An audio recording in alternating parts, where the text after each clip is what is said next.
Class 4 நாம் already வந்துட்டு previous கிளாஸில் என்ன பார்த்தோம். இப்போ உங்களுடைய டைமை நீங்கள் எவ்வளோ ஸ்பெண்ட் பண்ணுறீங்க? 20 மினிட்ஸ் நீங்கள் ஸ்பெண்ட் பண்ண போகிறீங்க. 15 மினிட்ஸ் வந்துட்டு நாடி சுற்றி பண்ண போகிறீங்க. 5 மினிட்ஸ் வந்து மெடிடேஷன் பண்ண போகிறீங்க. இந்த 5 மினிட்ஸ்ன்றதை நீங்கள் என்ன பண்ணணும், ஒவ்வொரு நாளும் கிராஜுவலாக 1 மினிட்டை ஏற்றிக்கிட்டே போங்க. இன்றைக்கி வந்து 5 மினிட்ஸ் பண்ணுறீங்கன்னா நாளைக்கு நீங்கள் மெடிடேஷனுக்காக அலாரம் வைப்பீங்கள்ல, அப்போ 6 மினிட்ஸாக வச்சுக்கோங்க. அந்த மாதிரி இன்க்ரீஸ் பண்ணிகிட்டே போங்க. ஒரு மினிட் நீங்கள் வந்து இன்க்ரீஸ் பண்ணால் போதும். கிராஜுவலாக போகிறப்போ என்ன ஆகுன்னா உங்களுக்கு பெருசாக கஷ்டம் தெரியாது, ஈஸியாக இருக்கும். அதே சமயத்தில் உங்கள் ஏஜ் எவ்வளவோ அத்தனை மினிட்ஸ் வரைக்கும் வந்து ஸ்டாப் பண்ணிக்கோங்க. அதுக்கு மேலே டெய்லி உங்கள் ஏஜ் எவ்வளவோ அவ்வளோ மினிட்ஸ் நீங்கள் பண்ண போகிறீங்க. இப்போது ஃபார் எக்ஸாம்பிள் நீங்கள் வந்து வேலைக்கு போகிறீங்க, எனக்கு டைமே இல்லைன்னா ஏர்லி மார்னிங் பண்ணிவிடுங்க. ஒரு 5 to 6 நீங்கள் பண்ணி முடிச்சிடுற மாதிரி இருக்கும். இல்லை நீங்கள் இன்னும் நம்ம வந்துட்டு சக்கரா தியானமெல்லாம் இருக்கே டைம் இல்லைன்னா நீங்கள் ஈவினிங்லேயும் நீங்கள் பண்ணலாம். நீங்கள் இன்கேஸ் வந்துட்டு இது முதல் ஸ்டெப் வந்துட்டு ஜஸ்ட்டு நம்மளுடைய மூச்சை கவனிக்கிறது. இதை நீங்கள் பண்ணிக்கிட்டே இருங்க. மினிமம் அட்லீஸ்ட் வந்துட்டு இல்லை எனக்கு வந்து இப்போயே 50 இயர்ஸ் ஆகுது, நான் 50 மினிட்ஸ் நான் 1 hour என்னால் பண்ண முடியாதுன்னா நீங்கள் அந்த ஒவ்வொரு மினிட் நீங்கள் ஏற்றிட்டே வரீங்க இல்லையா, அப்போயே வந்துட்டு உங்களுக்கு எத்தனை நாள் ஆகும் பாருங்கள், கணக்கு போட்டு பாருங்கள். அத்தனை நாளுக்குள்ளே அவ்வளோ சேஞ்சஸ் உங்களுக்கு தெரிஞ்சிருக்கும். அதுக்குள்ளே உங்களுக்கு ரெய்க்கியே நீங்கள் வந்து நல்லா ப்ராக்டிஸ் பண்ண ஆரம்பிச்சிடுவீங்க. ஸோ அப்போ நீங்கள் வந்து நீங்கள் என்ன பண்ணுங்கள், நீங்கள் அந்த மினிட்ஸை நீங்கள் கம்மி பண்ணுறதா இருந்தாலும் பரவாயில்ல. பட் ஆனால் உங்களுக்கு ஃபுல் பெனிஃபிட்ஸ் கிடைக்கணும் அப்படின்னா கண்டிப்பாக உங்கள் ஏஜ் எவ்வளவோ அவ்வளவு மினிட்ஸை வந்து நீங்கள் ஒதுக்கணும் மெடிடேஷனுக்காக. ஸோ அது இல்லை நம்ம இதுக்கு பதிலாக ரீப்ளேஸ் பண்ணுற மாதிரி எனக்கு சக்கரா தியானம் நான் பண்ண ஆரம்பிச்சிட்டிங்க அப்படின்னா ஓகே, அதுவுமே வந்துட்டு ஒரு தியானம் இதில் தான் வரும். ஸோ அதில் நீங்கள் இம்ப்ரூவ் பண்ணிகிட்டே போகிறீங்க அப்படின்னாலும் ஓகே தான். பட் நீங்கள் ஆரம்பிக்கிறப்போ நீங்கள் ஃபஸ்ட்டு என்ன பண்ணணும், இதை நீங்கள் கண்டிப்பாக பண்ணுங்கள். இதில் வந்து நிறைய பெனிஃபிட்ஸ் இருக்குது. ஃபஸ்ட்டு ரிலாக்ஸ் கிடைக்கும், உங்களுக்கு ஸ்ட்ரெஸ் எல்லாம் போயிடும். அதுவும் இல்லாமல் கொஞ்சம் கொஞ்சமாக உங்களுடைய மனசை ஒருநிலைப்படுத்துறது உங்களுக்கு நல்லா புரிய ஆரம்பிக்கும். நீங்கள் ரெய்க்கி அப்படின்றோம் இல்லையா, நீங்கள் எடுத்துகிட்டு போயிட்டு நீங்கள் கையை வந்து வைக்கிறீங்க. கையை வச்சுட்டு சக்கரா மேலே நீங்கள் கையை வச்சுக்கிட்டு நீங்கள் என்ன பண்ணணும், அந்த இடத்துல மெடிடேஷன் தான் பண்ண போகிறீங்க. அதாவது மனசை கான்சன்ட்ரேஷனை நீங்கள் வந்துட்டு உங்கள் கையில், நம்மளுடைய உள்ளங்கையில் 2 சக்கராஸ் இருக்குது ஆக்சுவலாக. அந்த கையில் இருந்த அந்த சக்கரா வழியாக தான் என்ன ஆகுதுன்னா எனர்ஜி வெளியே வருது. உங்களுடைய சகசார சக்கரத்திலேருந்து யூனிவர்சல் எனர்ஜி உள்ளே போகுது உங்கள் உடம்புக்குள்ளே. உடம்பு ஃபுல்லாக போயிட்டு கை மூலமாக வெளியே வருது. கையில் இந்த உள்ளங்கையில் இருக்கிற அந்த சக்ராஸ் மூலமாக தான் வெளியே வருது நீங்கள் கை தொடுறப்போ. ஸோ அப்போது நீங்கள் என்ன பண்ணணும், கான்சன்ட்ரேஷன் பண்ணால் தான் அந்த எனர்ஜி போகிறது வர்றது எல்லாமே தெரியும், வருமே. ஃபர்ஸ்ட் ஆஃப் ஆல் நீங்கள் சும்மா கையை மட்டும் வச்சுட்டு அந்த சமயத்தில் வேறு எதுவும் திங்க் பண்ணிக்கிட்டே இருந்தீங்கன்னா உங்களுக்கு அது ரேக்கியே கிடையாது ஆக்சுவலாக. ஸோ அப்போ என்ன பண்ணணும், ரேக்கிக்கு எதனால் மெடிடேஷன் ரொம்ப இம்பார்ட்டன்ட் தெரியுதா, நீங்கள் அந்த இடத்துல உங்களோட கைகளை அப்சர்வ் பண்ணால் தான் அந்த எனர்ஜி வெளியே வர்றதே உங்களால் ஃபீல் பண்ண முடியும். நீங்கள் ஃபீல் பண்ணால் மட்டும்தான் எனர்ஜி நிஜமாகவே வெளியே வரும். நீங்கள் கையை மட்டும் வச்சுட்டு வேற எங்கேயோ மனசு வந்து அடப்பாஞ்சிட்டு இருந்ததுன்னா என்னதான் உங்களுக்கு வந்து நீங்கள் இப்போ சொல்கிறாங்க தெரியுமா, நாங்கள் தீட்சை கொடுத்துட்டோம், ரேக்கி வந்துடும், அதெல்லாம் ஒன்றுமே கிடையாது. நீங்கள் தீட்சையே வாங்கிடுங்க, சரி அந்த சிம்பிள்ஸு அது இது போட்டால் உடனே வந்துடும் சொல்லிவிட்டு நீங்கள் எல்லாமே என்ன பண்ணாலுமே கான்சன்ட்ரேஷன் நீங்கள் பண்ணால் மட்டும்தான் உங்களுக்கு வந்துட்டு உள்ளே இருந்து எனர்ஜி வெளியே வர்றது, உள்ளே நீங்கள் அப்சர்வ் பண்ணுறது எல்லாமே தெரியும், நிஜமாக நடக்கும். உங்களுக்கு அது தெரிகிறப்ப தான் நடக்கவே ஆரம்பிக்கும். ஸோ அதை வந்து ஃபஸ்ட்டு மைண்டில் வச்சுக்கோங்க. அதனால தான் வந்துட்டு இந்த மெடிடேஷனை ரொம்ப 5 மினிட்ஸ் பண்ணால் கூட கான்சன்ட்ரேஷனாக பண்ணுங்கள். அதில் இவ்வளவோ நீங்கள் வந்து 1 மணி நேரம் உட்காந்துட்டு நான் கிட்டத்தட்ட வந்துட்டு ஒரு 1/2 hour என்னுடைய மனசு வந்து அலப்பாஞ்சிட்டே இருந்தது.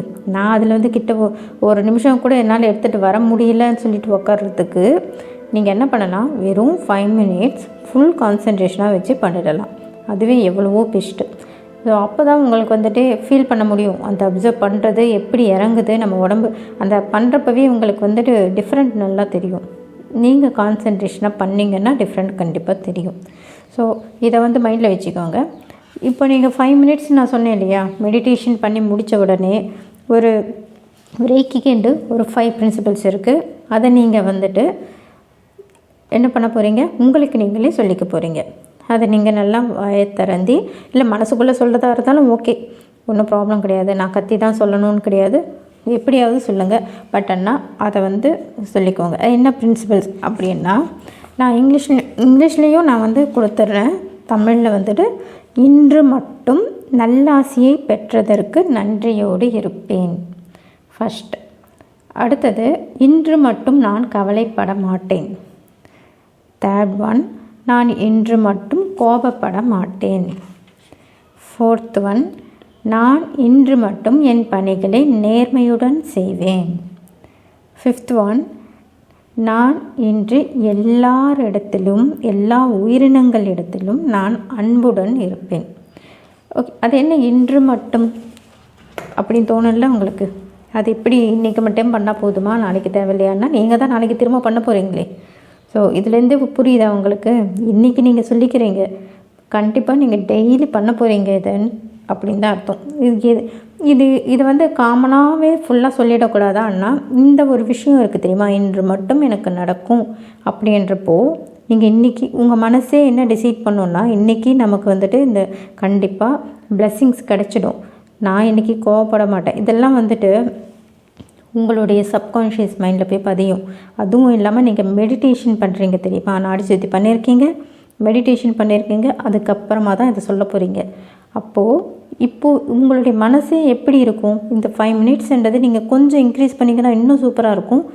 நீங்கள் அந்த சமயத்தில் தியானம் பண்ணுறப்பவே உங்களுடைய மனசுன்றது உள்ள சப்கான்ஷியஸ் மைண்டுக்குள்ளே போய்டும். அந்த சப்கான்ஷியஸ் மைண்டில் போயிட்டு நீங்கள் என்ன வேணுனாலும் நீங்கள் உங்களுக்கு தேவையானதை சொல்லிக்கலாம், அதுதான் நடக்கும். ஸோ அப்போது அந்த சமயத்தில் நம்ம என்ன பண்ணணும், ரேக்கி கோடிங்ஸ் இது வந்துட்டு இதை சொல்லிக்கோங்க. இது தவிர எக்ஸ்ட்ராவாக உங்களுக்கு வந்துட்டு என்ன வேணுமோ கூட அதை கூட நீங்கள் என்ன பண்ணலாம், அந்த இடத்துல நீங்கள் சொல்லிக்கலாம். உங்களுக்கு என்ன வேணுமோ அந்த விஷயத்தையும் நீங்கள் கேட்டு பதியப்படுத்திக்கலாம். பட் இது நீங்கள் கண்டினியூவாக இந்த 5 இதையும் நீங்கள் சொல்லிக்கிட்டே வர்றப்போ, இன்று மட்டும் நான் கோபப்பட மாட்டேன் அப்படின்னு சொல்கிறீங்களா, டெய்லி நீங்கள் சொல்லிக்கிட்டே தான் இருக்க போகிறீங்க. அப்போ நீங்கள் டெய்லி அந்த விஷயத்தை நம்ம பண்ணணும் அந்த ஒரு விஷயம் கிரியாவும் வந்துடும். கிரியான்னா என்ன தெரியுமா, கிரியா யோகான்னா எந்த ஒரு விஷயத்தையும் நம்ம கரெக்டாக ப்ராப்பராக டெய்லி பண்ணிக்கிட்டே இருக்கும் அப்படின்னா அதுதாங்க கிரியா. ஸோ அது வந்து நீங்கள் என்ன வேணாலும் பண்ணுங்கள், என்ன ஒரு ப்ராக்டிஸ் வேணாலும் பண்ணுங்கள், டெய்லி ரெகுலராக அந்த விஷயம் நடந்துக்கிட்டே இருக்குன்னா கிரியான்னு சொல்லுவாங்க. எதுக்காக வந்துட்டு இந்த ட்ரீட்மெண்ட்டாக இருந்தாலும் சரி, மெடிடேஷனாக இருந்தால் 21 டேஸாவது அட்லீஸ்ட் பண்ணுங்கள், இல்லைன்னா ஒரு மண்டலம் 48 டேஸ் பண்ணுங்கன்னு சொல்கிறாங்க. எதனால் அந்த மாதிரின்னா, அந்த சேஞ்சஸ் நம்மளுடைய பிரெயினில் அந்த நியூக்ளியஸ் இருக்கு இல்லையா, அதில் நியூரான்ஸ் இருக்கும். அது என்ன ஆகுன்னா, நீங்கள் ஃபஸ்ட்டு ஒரு விஷயத்த பண்ணுறீங்க, ஏதோ ஒரு ஆக்டிவிட்டி, எந்த ஆக்டிவிட்டியாவது இருக்கட்டும், நீங்கள் அதை பண்ணிக்கிட்டே ஒரு எக்ஸசைஸோ எதுவாக இருந்தாலுமே ரெகுலராக அந்த டைமுக்கு நீங்கள் பண்ணிக்கிட்டே இருக்கீங்க. நீங்கள் பண்ண என்ன ஆகும், அந்த ஒரு புதுசாக ஒரு வேலை பண்ண ஆரம்பிச்சிருக்கீங்கன்னா அந்த நியூரான்ஸ் ஃபார்ம் ஆகும். லைட்டாக ஃபஸ்ட்டு ஒரு 7 டேஸுக்கு வந்து டாட்டாக ஃபார்ம் ஆகிருக்கும், 14 டேஸுக்கு ஒரு சின்ன லைன் மாதிரி ஃபார்ம் ஆகிருக்கும், 21 டேஸுக்கு ஒரு ப்ரோக்ராம் மாதிரி ஃபார்ம் ஆகிடும். உங்களுடைய பிரெயினில் ஒரு ப்ரோக்ராம் மாதிரி ஃபார்ம் ஆகிடும். ஸோ அப்போது அதுக்கப்புறமா நீங்கள் பண்ண என்ன ஆகும்னா, கரெக்டாக உங்களுக்கு அந்த சமயத்துக்கு அது பண்ணணும்னு தோணும். ஏன்னா அது ப்ரோக்ராமாக க்ரியேட் ஆகிடுச்சு. அப்போது என்ன ஆகும்னா, காலையில் எந்த ஒரு வேலையுமே நீங்கள் வந்து ஈவினிங் ஒரு 4 மணிக்கு வந்து காஃபி குடிக்கிறீங்கன்னு வைங்களேன், டெய்லி குடிச்சிட்டே இருக்கீங்கன்னா கரெக்டாக அந்த 4 மணிக்கு காஃபி குடிக்கணும்னு தோணும். இதே மாதிரி தூங்குறது கூட பார்த்தீங்கன்னா, நீங்கள் சம்டைம்ஸ் வந்துட்டு இந்த ஆஃப்டர்நூன் சாப்பிட்டுட்டு எல்லாம் கொஞ்சம் பேர் தூங்கிடுவாங்க. அந்த இடத்துல நீங்கள் தூங்கி அந்த பர்டிகுலர் டைம் நீங்கள் வந்து என்ன பழக்கப்படுத்திட்டீங்க அப்படின்னா, நீங்கள் எங்கேயாவது வெளியே போகிறப்போ கரெக்டாக அந்த சமயம் உங்களுக்கு தூக்கம் வரும். அதுதான் வந்துட்டு என்ன சொல்லுவாங்கன்னா, ஒரு ப்ரோக்ராம் க்ரியேட் ஆகிடுச்சுன்றது. இப்போ 21 டேஸுக்கு அந்த ப்ரோக்ராம் க்ரியேட் ஆகிடும், 48 டேஸ்க்குலாம் ரொம்ப ஸ்ட்ராங் ஆகிடும் அந்த ப்ரோக்ராம்.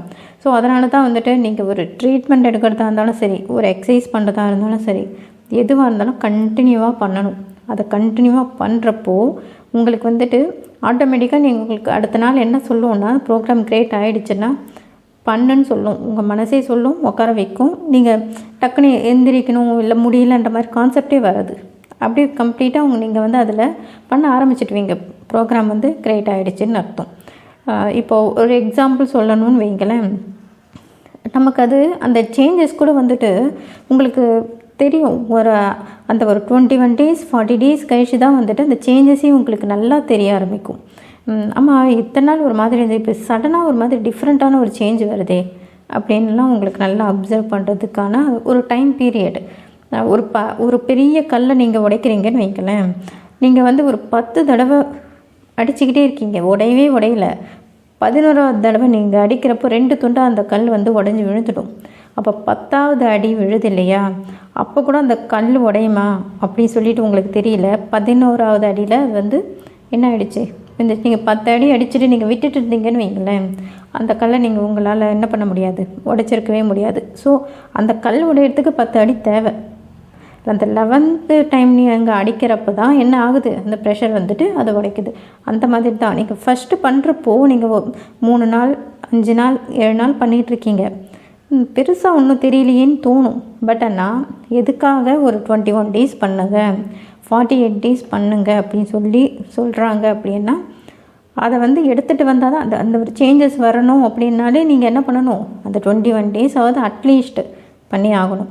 ஸோ அதையே வந்துட்டு இன்னும் இம்ப்ரூவ் பண்ணணுன்னா ஒரு 321 டேஸ் எல்லாம் நீங்கள் போயிட்டீங்க அப்படின்னா அது அப்படியே அட்டாச் ஆகிடும் உங்கள் லைஃப் கூட. அதுதான் அது கூட அது இல்லாமல் உங்களால் ஒரு மாதிரி அது பண்ணலையா, நேற்று வேறு எக்ஸசைஸ் பண்ண மறந்துட்டேன்னா ஒரு மாதிரியாக இருக்க உடம்பு அப்படின்னு சொல்லிட்டா பேச ஆரம்பிச்சிடுவீங்க. ஸோ அதனால் 21 டேஸ் டைம் எடுத்துக்கிட்டு கரெக்டாக நான் சொன்ன மாதிரி இப்போ நம்ம என்னென்ன நீங்கள் டெய்லி என்ன பண்ண போகிறீங்க, ஃபஸ்ட்டு 15 மினிட்ஸ் நாடி சுற்றி பண்ண போகிறீங்க, 5 மினிட்ஸ் வந்துட்டு மெடிடேஷன் பண்ண போகிறீங்க. இது இப்போ நான் சொல்கிற இந்த கோடிங் சொல்கிறதுக்கு எவ்வளோ நேரம் ஆகும், ஜஸ்ட் ஒரு 2 மினிட்ஸ் போதுமா, அவ்வளோதான். மிஞ்சி பார்த்தா ஒரு 20-25 மினிட்ஸ்க்குள்ளே உங்களுடைய இப்போதை வரைக்கும் இருக்கிற ப்ராக்டிஸ் முடிய போகுது. ஸோ அடுத்த கிளாஸில் வந்துட்டு நம்ம சக்ரா தியானம் பற்றி பார்க்கலாம். இப்போ இது வரைக்கும் நான் சொன்னதை கரெக்டாக ப்ராக்டிஸ் பண்ணிகிட்டே வாங்க. இப்போ நான் இதெல்லாம் கிளாஸ் வந்து சொல்லி கொடுக்குறேன் இல்லையா, இதுக்காக இன்னும் எத்தனையோ பேர் இருப்பாங்க. ரேக்கி கிளாஸ் அப்படின்னாலே கிட்டத்தட்ட வந்துட்டு நிறைய அமௌண்ட் வந்து வாங்குகிறாங்க, தீட்சை கொடுக்கணும் அது இதுன்னு சொல்லிட்டு வாங்கிக்கிறது எல்லாம் ஓகே தான். தீட்சைன்றது நாமளும் தீட்சை இப்போ வாங்க தான் போகிறோம். யார்கிட்ட தெரியுமா, யார் ரேக்கி சொல்லி கொடுத்தாரோ அவர்கிட்ட இந்த தீட்சை வாங்கிட்டு தான் நம்ம சக்ராஸில் நம்ம வந்து ப்ராக்டிஸ் பண்ண போகிறது. ஸோ நீங்கள் மனசார நீங்கள் தியானமெல்லாம் பண்ணிவிட்டு அவரை மனசில் நினச்சிக்கிட்டு நீங்கள் தீட்சை கொடுங்கன்னு சொல்லி, அது வந்து ஜஸ்ட் ஃப்ரீக்குவென்சி, அந்த ஃப்ரீக்குவென்சி நீங்கள் அவரை நினச்சாலே இந்த நிமிஷம் அவருடைய ஃப்ரீக்குவென்சி இருக்கும். அந்த நீங்கள் நினைக்கிறப்போ கண்டிப்பாக உங்கள் கிட்டே இருக்கும்.